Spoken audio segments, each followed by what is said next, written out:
નમસ્કાર મિત્રો, કેમ છો? ખૂબ જ મજામાં છો. આજે છે સન્ડે. સન્ડે બોલો તો ફન ડે. પણ આજે આ ફન ડેમાં એવું મસ્ત મજાની રીતે એક ટોપિક શીખવાના છીએ કે જેમાં મોટા ભાગના લોકો કન્ફ્યુઝ થાય છે અને થાય છે. શું તમે થાવ છો? કેમાં? તો કે હેવ હેઝ છે. હેવ હેઝ એટલે તો પાસે છે એવું થાય. પણ હેવ હેઝનો એક જ ઉપયોગ છે? ના. હેવ હેઝના ઘણા બધા ઉપયોગો છે. તો કયો ઉપયોગ ક્યાં કેમ કયું ગુજરાતી કેવી રીતે કેનો ઉપયોગ ક્યાં કેમ ઘણા બધા કન્ફ્યુઝન છે. બધાય કન્ફ્યુઝન તમને આજના લેક્ચરમાં ક્લિયર કરાવી દેવાનું છું. તો આર યુ રેડી? ઓકે. તો આજના સન્ડે સ્પેશિયલ ક્લાસમાં હેવ હેઝનું સંપૂર્ણ કન્ફ્યુઝન આપણે દૂર કરવા જઈ રહ્યા છે. તો શરૂઆત કરીએ આજના સરસ મજાના સેશનની. આજે આપણે ચારે ચાર હેવ હેઝના ઉપયોગ છે એ મસ્ત રીતે સમજવાના છે. આજ પછી તમને આમાં 0.1% કન્ફ્યુઝન નહીં રહે.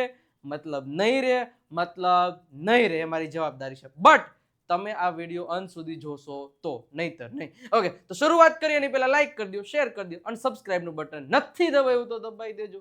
દબાવી દીધું? ઓકે, ચાલો. તો શરૂઆત કરીએ છીએ આજના સરસ મજાના કન્ફ્યુઝન.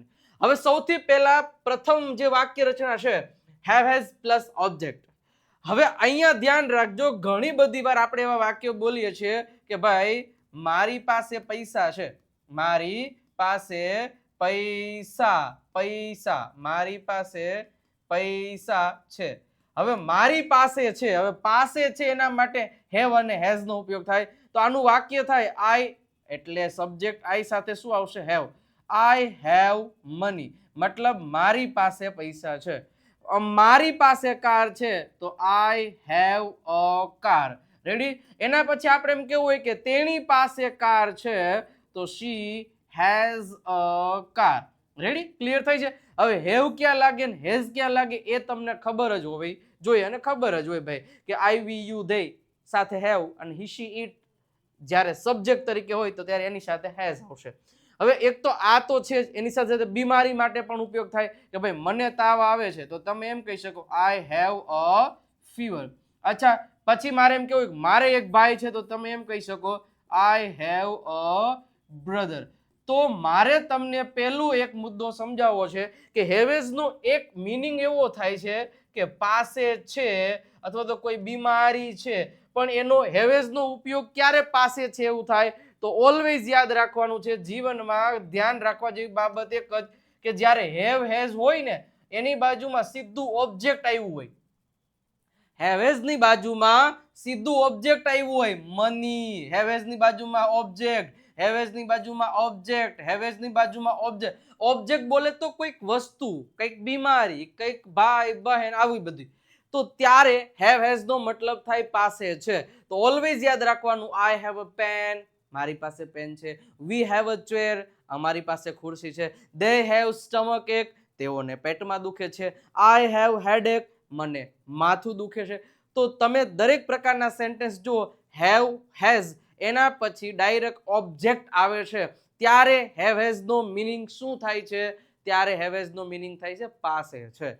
તો આ પહેલો રૂપ, મતલબ પહેલો પ્રકાર. હવે બીજો પ્રકાર જોઈએ. જોજો બધાય, પછી ચારે ચાર હું સાથે એક સાથે સમજાવીશ ને ત્યારે વધારે ક્લિયર થશે. બટ એની પહેલા એક એક વસ્તુ સમજેલી હોવી જોઈએ. ચલો, હવે બીજું પાછું હેવેઝ આવ્યું. પણ અહીંયા તમે જુઓ, હવે હેવેઝ ની બાજુમાં ઓબ્જેક્ટ નથી. ઓબ્જેક્ટ છે એટલે હેવેઝ ની બાજુમાં જ્યારે ટુ હોય ને એની બાજુમાં જ્યારે V1 હોય તો ત્યારે એનો મતલબ થાય કોઈ કામ કરવું પડે છે. શું થાય? કામ કરવું પડે છે. મતલબ વર્તમાન કાળમાં એટલે પ્રેઝન્ટમાં જ્યારે તમારે કોઈ કામ પરાયણે કરવું પડતું હોય. જેમ કે ઘણા કામ એવા હોય કે જે આપણે કામ કરવાની ઈચ્છા નથી, પરાયણે કરવું પડતું હોય. રોજ 10 લીટર પાણી પીવું પડે છે. અમારે રોજ બસ સ્ટેશનથી રેલવે સ્ટેશન સુધી હાલીને જવું પડે છે. અમારે રોજ આ બુક વાંચવી પડે છે. તેઓને દર મહિને એક્ઝામ આપવી પડે છે. કોઈ કામ એને કરવું નથી પણ એની ઈચ્છા થાય છે. સોરી, ઈચ્છા નહીં, ઈચ્છા થતું તો વોન્ટ ટુ આવે, એ આપણે પછી નેક્સ્ટ ટોપિકમાં જોશું. બટ પરાણે કરવું પડે છે, એનું કામ કરવાનું મન નથી. એવા વાક્યોમાં હેવ અથવા તો હેઝ આવે, બટ બાજુમાં ટુ કરીને જે કામ કરવાની ઈચ્છા નથી એ ટુ પછી મૂકવાનું હોય. Have to V1, have to V1. એક એક્ઝામ્પલ આપું. આપણે એમ કેવું હોય કે મારે દોડવું પડે છે. દોડવું પડે છે. હવે ધ્યાન રાખજો, મારે દોડવું પડે છે, પડે છે એવું એટલે સમજી લેવાનું કે આ કામ છે ને આ વ્યક્તિને પરાણે કરવું પડે છે. મારે એટલે આઈ સાથે હેવ જ આવે. I have. હવે જો આઈ હેવ તમે ડાયરેક્ટ રન લખી નાખો ને તો આનો કંઈક મિનિંગ જ અલગ થઈ જાય. પણ અહીંયા તમે જુઓ પડે છે, દોડવું પડે છે, તો સિમ્પલ આઈ હેવ ટુ, પછી ક્રિયાપદનું મૂળ રૂપ run. I have to run, મારે દોડવું પડે. મારે ગાવું પડે છે તો શું થશે? I have to sing. I have to sing. મારે લખવું પડે છે તો શું થશે? આઈ હેવ ટુ લખવું પડે છે તો રાઇટ. અચ્છા, તેણીને વાંચવું પડે છે તો she has to. She has to read. Okay, આપણે આ એક વાક્યમાં મતલબ કે આ એક ટોપિકમાં હેવેઝના જેટલા પણ ટોપિક સમજવાય, મને એટલી ખબર હોય કે હેવ કોની સાથે ને હેઝ કોની સાથે. આટલો કન્સેપ્ટ તો પહેલા ક્લિયર હોવો જ જોઈએ, તો જ બેડો પાર થાય, નહીતર નો થાય. ઓકે, તો જ્યારે હવે જો પેલું શું હતું? મારે કાર જોઈએ છે. મારે કાર જોઈએ છે તો સિમ્પલ વસ્તુ હતું આઈ હેવ અ કાર. તો અહીંયા હેવ નો મિનિંગ શું થયો? પાસે છે એવું. બીજું વાક્ય મારે ગાડી ચલાવવી છે, એવું કેવું હોય? તો તમે I have to drive a car. તો જ્યારે આવી રીતના હેવ ટુ ડ્રાઈવ લખો છો, મતલબ કે આ કામ આ વ્યક્તિને પરાયણે વર્તમાન કાળમાં કરવું પડે છે. આઈ હેવ ટુ સ્પીક, મારે બોલવું પડે છે. વી હેવ ટુ ગો, અમારે જવું પડે છે. દે હેવ ટુ ડાન્સ, તેઓને નૃત્ય કરવું પડે છે. શી હેઝ ટુ સ્પીક, તેણીને બોલવું પડે છે. ધે હેવ ટુ થિંક, તેઓને વિચારવું પડે છે. She has to buy cloth, તેણીને કપડાં ખરીદવા પડે છે. My father has to read newspaper, મારા પપ્પાને છાપવું વાંચવું પડે છે. તો have to, has to plus જે ક્રિયા કરવી પડતું હોય એનું મૂળ રૂપ મૂકવાનું. આ બીજો પ્રકાર થયો. હજી બે બાકી છે, પછી ચારે ચાર મારે સાથે સમજાવવા છે, એટલે એમાં એક પણ પ્રકારનો ડાઉટ નહીં રહે. હેવેઝના પ્રોપર યુઝ તમે કરતા થઈ જશો આ લેક્ચર બાદ, એ મારી જવાબદારી છે. તો અંત સુધી બન્યા રહેજો, જતા નહીં ક્યાંય. ઓકે, ચલો નેક્સ્ટ વધીએ આગળ. ત્રીજો ટોપિક છે હેવેઝની બાજુમાં શું છે? V3. હવે પેલું હેવેઝની બાજુમાં ઓબ્જેક્ટ, મતલબ કે મારી પાસે કાર છે તો આઈ હેવ અ કાર, એટલે મારી પાસે છે, હેવ ની બાજુમાં સીધું ઓબ્જેક્ટ આવ્યું છે. બીજું આપણે જોયા કે મારે કાર ચલાવવી પડે છે તો I have to drive a car. I have to drive a car. અને હવે ત્રીજું છે કે હેવેઝની બાજુમાં V3. હવે જીવનમાં એક વસ્તુ યાદ રાખજો, હેવેઝની બાજુ V3 હોય એટલે એનો મિનિંગ થાય કે કોઈ પણ પ્રકારનું કામ કરી નાખ્યું છે, અથવા તો કામ કરી દીધું છે, અથવા તો કામ પતી ગયું છે, મતલબ કામ કમ્પ્લીટ થઈ ગયું છે પ્રેઝન્ટમાં. ફોર એક્ઝામ્પલ, અમે તો જમી લીધું છે તો તમારું જમવાની ક્રિયા ફિનિશ થઈ ગઈ છે. હું તો ત્યાં પહોંચી ગયો છું તો તમારે પહોંચવાનું ક્રિયા પતી ગઈ. મેં તો આ કાર ખરીદી લીધી છે, હવે હું તો કાર ખરીદાઈ ગઈ છે. અચ્છા, મેં પાણી પી લીધું, ચિંતા ન કરો, મેં પી લીધું છે. તેઓ પરણી ગયા છે તો એની પપડી વાગી ગઈ છે તો તેઓ પરણી ગયા છે. તેઓ ઘરે પહોંચી ગયા છે. તો જ્યારે કોઈ વ્યક્તિએ કોઈ પણ પ્રકારનું કામ ફિનિશ કરી નાખ્યું છે એવો ભાવ દર્શાવવા માટે આ હેવેઝની બાજુમાં કોઈ ક્રિયાપદ હોય ને એનું V3 નું ફોર્મ વાપરવાનું હોય. બરોબર છે? V3 નું ફોર્મ એટલે માની લો કે ઈટ હોય તો આ V1 છે. ઓકે, એનું ભૂતકાળનું રૂપ શું થાય? એટ થાય. આનો મતલબ V2 થાય. અને એક છે ઈટન, આનો મતલબ શું થાય? V3 થશે. રેડી? તો આપણે હવે હેવેઝની બાજુમાં જે દરેક ક્રિયાપદના V3 અલગ અલગ હોય. ઓકે, તો એ તમારે યાદ રાખવા પડે. એના માટેનું વર્બનું લિસ્ટ છે આપણી વોટ્સઅપ ચેનલ પરથી નહીં તમને મળી જશે. ઇવન તમે આપણી સરસ મજાની રીતે હું તમને કહું ને, વિજય નાકિયા નામની એક એપ્લિકેશન છે, વિજય નાકિયા ગુરુ ગુજ્જુ, એને ડાઉનલોડ કરી એમાં ફ્રી મટીરિયલમાંથી નહીં તમે આ પીડીએફને ડાઉનલોડ કરી શકશો ફ્રીમાં, અને એની પ્રિન્ટ આઉટ પણ કઢાવી શકશો. તો તમે એની વિઝિટ કરી શકો છો. અચ્છા, હવે એનું એક્ઝામ્પલ લઈએ કે ભાઈ મેં કાર ચલાવી લીધી છે. જોજો, મેં કાર ચલાવી લીધી છે મતલબ તમારું કામ પતી ગયું છે, આને કામ કરી નાખ્યું છે. તો આઈ સાથે હેવ આવશે. હવે ઘણા લોકો લખશે I have drive a car, I have drive a car. અલા ભાઈ, આ V1 થયું, V1 અને V2 V3 માં ખબર તો પડે ને. હવે ઈ તમને યાદ ન હોય તમારું વાક્ય ખોટું પડે. I have driven a car. આ રીતે સેન્ટેન્સ થશે. I have driven a car. અચ્છા, મારે એમ કેવું હોય કે અમે તો શું કહેવાય પાણીપુરી ખાઈ લીધી છે. અમે એટલે વી, અમે પાણીપુરી ખાઈ લીધી છે. We have eaten panipuri. We have eaten panipuri. હવે ધ્યાન રાખજો, આ ઈટની જગ્યાએ ઈટનની જગ્યાએ તમે એટ બોલ્યા તો ઈ એટ શું છે? V2 છે. તો એટ લખો તો હાલે નહીં, એનો એવો મિનિંગ જ ના થાય. We have eaten. અચ્છા, તેઓ પહોંચી ગયા છે. તેઓ પહોંચી ગયા છે તો they સાથે have આવશે. They have reached. તેઓ પહોંચી ગયા છે.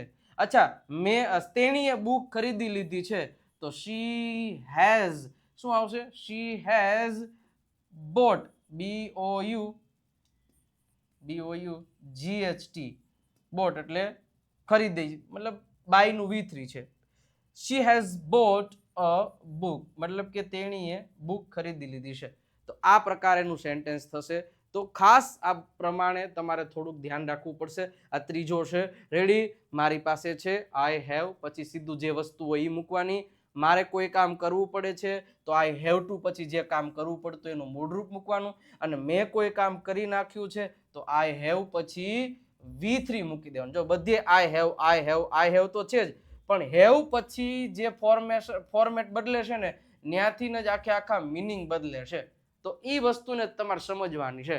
એટલું ક્લિયર થઈ જાય એટલે વાંધો આવે નહીં. ઓકે, આગળ વધીએ સાહેબ. એના પછી વધીએ એની પહેલા પ્રીમિયમ સ્પોકન ઇંગ્લિશ કોર્સ હજી સુધી તમે બાય નથી કરેલો તો કરી લ્યો, કારણ કે આમાં જે રીતે ડિટેલિંગમાં સમજાવેલું છે ને સાહેબ, એ તો કોઈ જગ્યાએ હું સમજાવતો નથી સિવાય કે મારા ઓફલાઈન ક્લાસમાં. પણ હું તમને મારો ઓફલાઈન ક્લાસનો કોર્સ જ તમને આમાં આપું છું કે જે હું ઓફલાઈન લેક્ચર લઉં છું એ જ રેકોર્ડિંગ તમને મળવાનું છે. બરોબર? મારો ઓફલાઈન કોર્સની પ્રાઇસ કોઈ દી રિવીલ નથી કરતો, ફર્સ્ટ ટાઈમ કહું છું, 12,000 રૂપીસ છે. રેડી? તો મતલબ જે હોય, પણ તમને ફક્ત 2000 એટલે કે 1999 રૂપિયામાં જ મળવાનું છે. ઓફલાઈન ક્લાસનો જ માહોલ, બેઝિકથી શરૂઆત, લાઈવ પ્રેક્ટિસ ટેસ્ટ, પછી પ્રેક્ટિસ શીટ્સ પણ તમને આવશે એક પછી એકની. ઇંગ્લિશ ચેમ્પિયન PDF કીટ છે આપણી, 4 PDF, એ પણ તમને ફ્રી ઓફ કોસ્ટમાં મળવાની. તો બધી વસ્તુઓ તમને મળી જવાની છે. પ્રીમિયમ સ્પોકન એટલે જ નામ આપ્યું છે કે બસ પૂરું થઈ ગયું. આમાં મતલબ બધી હદો પાર થઈ જાય એટલી હદે ડીપમાં સમજાવેલું છે આ કોર્સમાં. નંબર તમને આપેલો છે, કોલ કે મેસેજ કરી અને તમે આ કોર્સ પરચેસ કરી શકશો.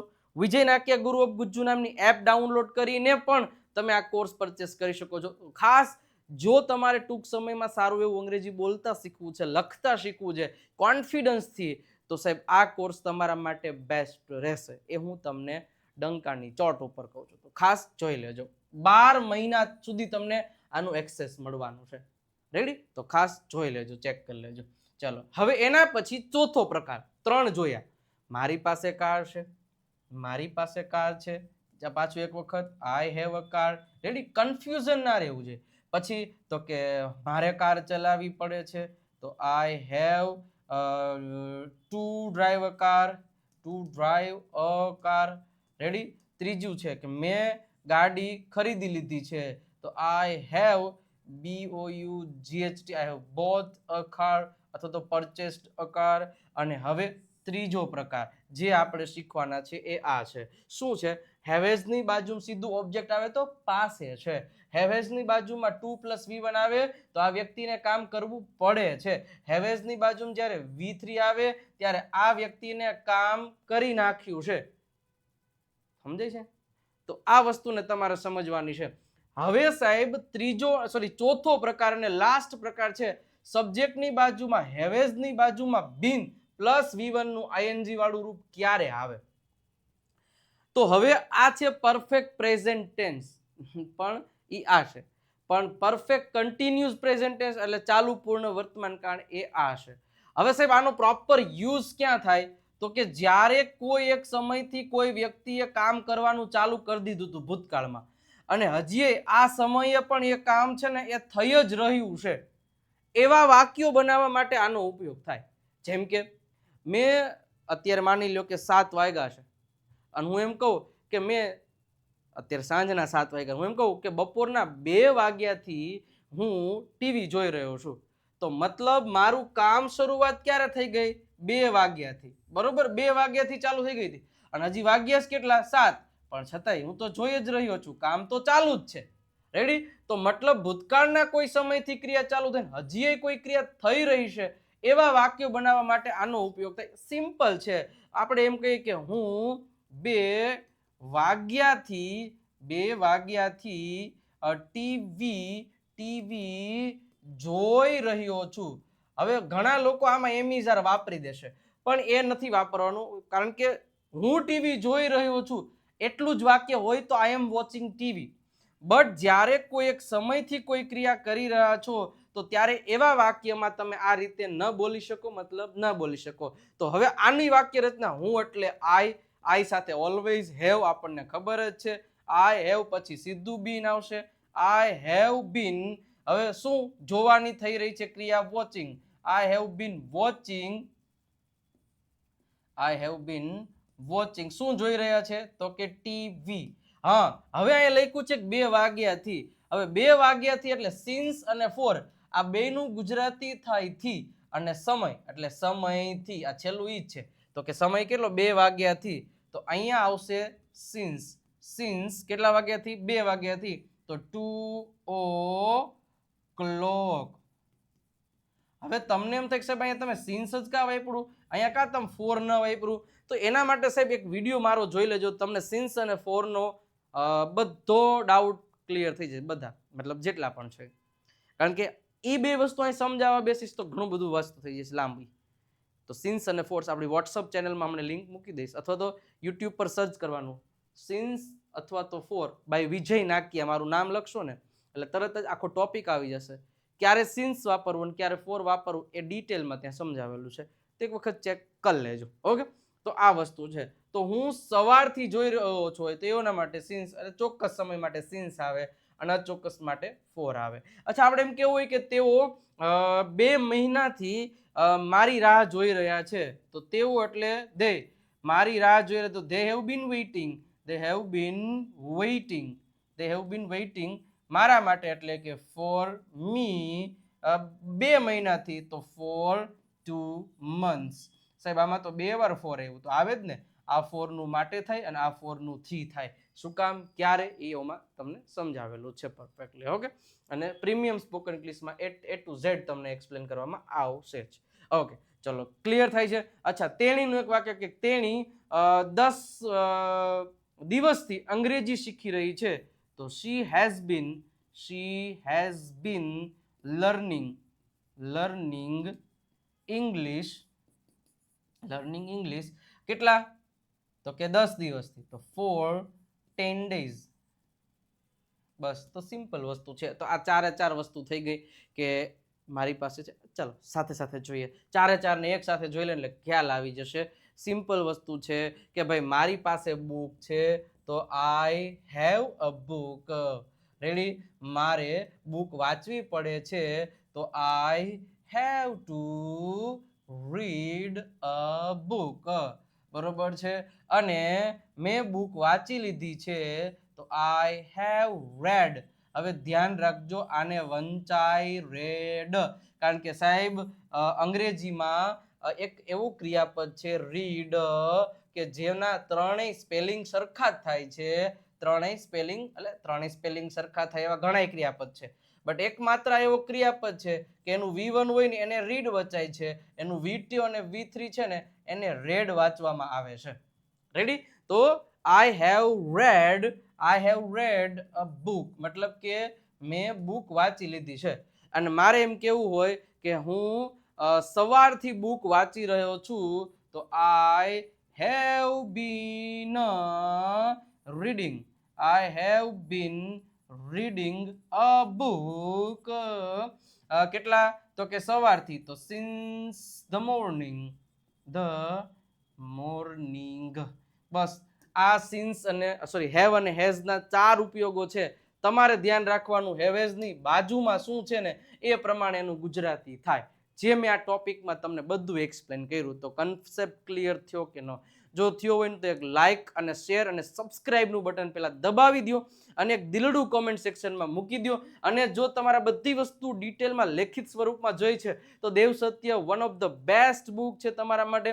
અત્યારે જ ઓર્ડર કરી દો, કારણ કે એમાં દરેક topic step by step explain કરેલા છે. આ બુક ખરીદવા માટે 97 272 93 92 પર કોલ કે મેસેજ કરી અને તમે મંગાવી શકો છો. ફક્ત 349 રૂપિયા જ પ્રાઇસ છે. સ્પોકન ઇંગ્લિશ માટેની one of the best book કહેવાય. અને સાથે સાથે પ્રેક્ટિસનું મટીરિયલ જો તો ઇંગ્લિશ ચેમ્પિયન પીડીએફ કિટ પણ તમારા માટે બેસ્ટમાં બેસ્ટ છે. 299 રૂપિયા પ્રાઇસ છે. નંબર તમને આપેલો છે, કોલ કે મેસેજ કરી અને તમે આ પરચેસ કરી શકો છો. અને મિત્રો ખાસ આપણી બીજી ચેનલ કે જેમાં ભરપૂર પ્રેક્ટિસ કરાવવામાં આવે છે એ છે ગુરુ ઓફ ગુજ્જુ નામની ચેનલ. સબસ્ક્રાઇબ કરી દેજો. ટેલિગ્રામ તેમજ આ વોટ્સઅપ ચેનલ પર બધા જોડાઈ જાજો. વોટ્સઅપ ચેનલ પર, કારણ કે ત્યાં આપણે દરરોજની લિંક છે એ પણ શેર કરીએ છીએ વન બાય વન. ક્યારેક કોઈનો લેક્ચર હોય છે. ઓલમોસ્ટ 32,000 લોકો, 32,000થી વધારે લોકો જોડાઈ ગયા છે કે જેને ડેઈલી બેઝિસ ઉપર ફાયદો થાય. ફેસબુકને ફોલો નથી કરતા તો કરી દેજો, અને ઇન્સ્ટાગ્રામને પણ ખાસ. અને આપણા ઓફિશિયલ નંબર છે, આ નંબર ઉપર એક મેસેજ કરશો તો વોટ્સઅપ ચેનલ લિંક તમને મળી જશે, અથવા તો ડિસ્ક્રિપ્શનમાં તમને પણ આપેલી છે. તો કેવો લાગ્યો આજનો લેક્ચર સન્ડે? મજા આવી કે નહીં?